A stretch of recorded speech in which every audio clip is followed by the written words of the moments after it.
looking from the side of the court, and you listen to the sound from the racket.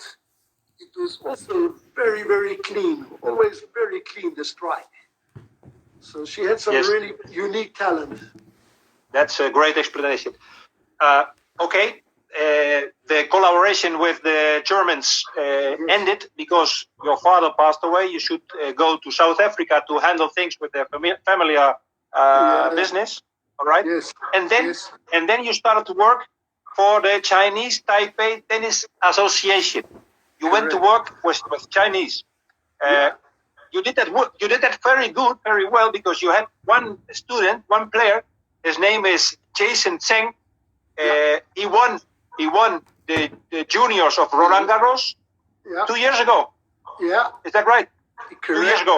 And he was number one in the world. Yeah. Of juniors. Okay. Yeah. So things went well with him. Yeah, he was very, very disciplined, very dedicated.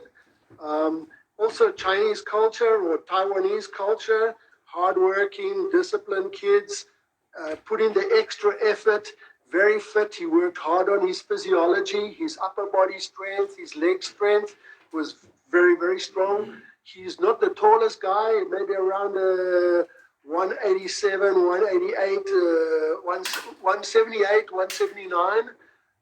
So he wasn't overly tall, but his center of gravity was quite low. So he was always low to the ball, low to the ground, and he could hit the ball very, very hard.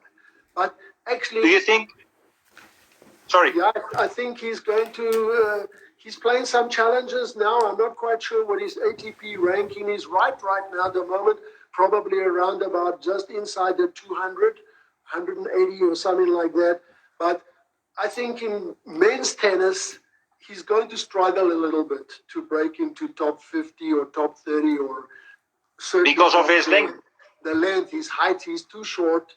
And although he hits the ball hard, to hit the ball hard today is not the only thing. You have to have a lot more. Because no matter how hard the ball is coming, the players can get it back today. It's not difficult. 2 days ago, I talked with the number one of Mexico, women's tennis, Renata Zarazúa, and she told me she is 1.60 m. That is in Spain and Mexico, it's normal. But in the top of women's tennis, it's just it's small. So she told me, she studied the play of two players with the same length, more or less, Simona Halep and Cibulkova.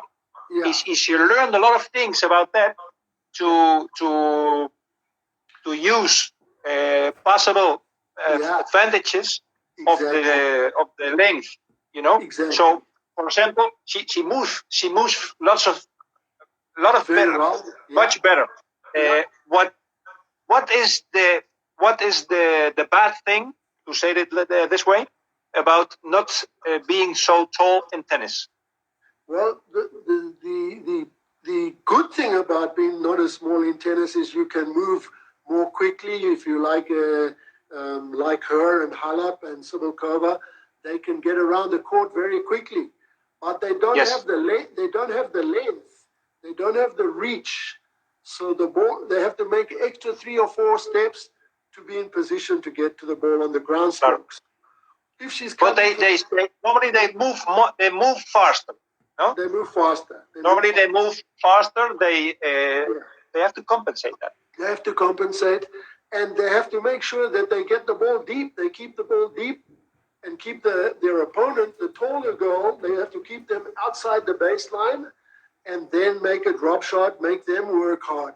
So once they can get the tall girl that doesn't move so well moving, they have opportunity to open the point and open the ball. But I know lots of players. I know lots of players, tall players. Yeah. Sometimes they look a bit clumsy. No? Yeah. Because they're not fast. They're not.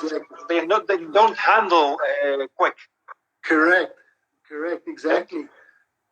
But okay. All the Chinese period, if I can call it that way, was in Barcelona in Spain.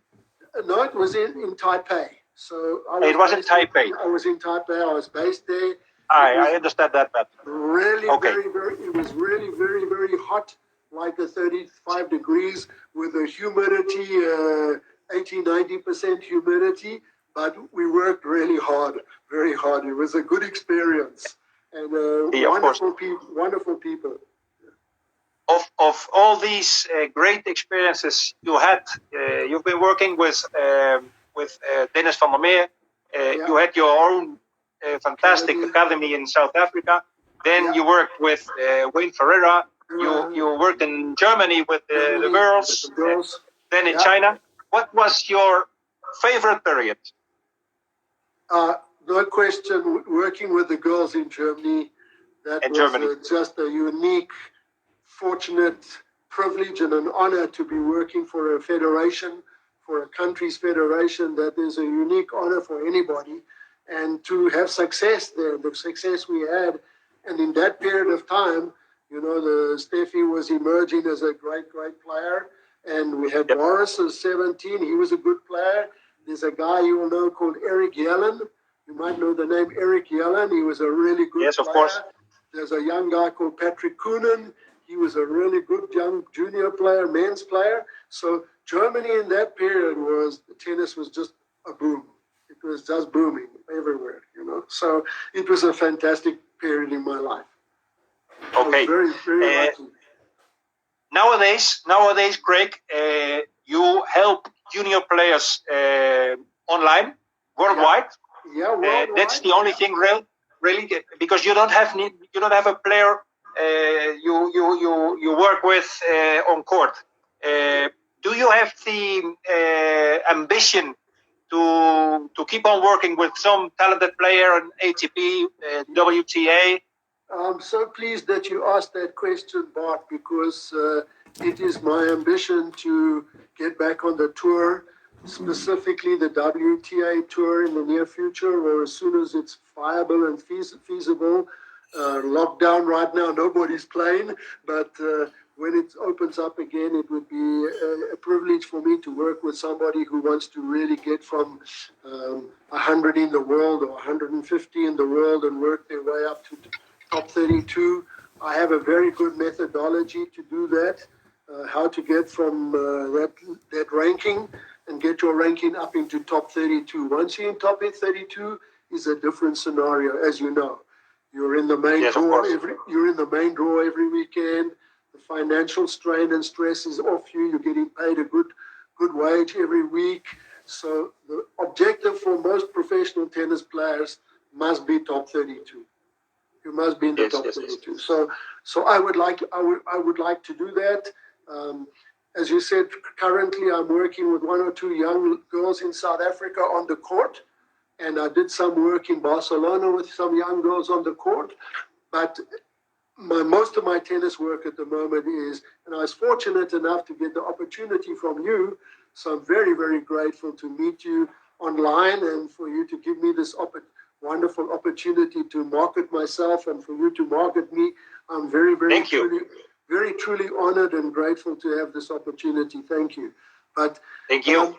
Just to talk about getting from 150, it's quite interesting for you. I think getting from 150 to 100 to 70 to top 50 to top 32 into the elite bracket of top 15 or top 5. So I work online with Kiki Mladenovic. She was 30 in the world online. Yes. I was working with her for 4 months pre the Porsche Open.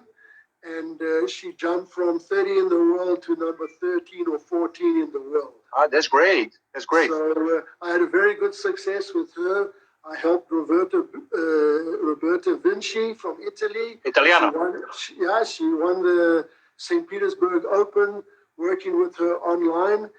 But at the current situation, I'm working with kids in the United Kingdom, the US, Bulgaria, all over Europe. But it's not the same thing. It's not the same thing online. It's not the same thing. No, it's not. To be on court.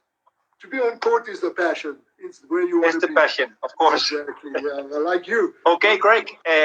Thank you for your time. I don't know. You have a website. You have a website. I have a website. It's webstartennis.com. Okay, great. You have your Instagram account, of course. I will post it later. I will post it. So the people know which one it is. Yeah, thank you very much. And do you want to say something more before ending? No, I think you've covered everything. You've given me this wonderful platform. I appreciate it. I wish you all the best. I hope we can stay in touch with each other. If I can give if I can give you some advice, or any of your pupils some advice, of course, I will be very grateful for that. And I really appreciate this opportunity. And it's been wonderful talking. Thank you very much, Greg. Take care. Stay safe. Bye-bye. Thank you. Take care. Bye-bye. Bye. Same thing for you. Bye. Thank Bye-bye. you. Bye.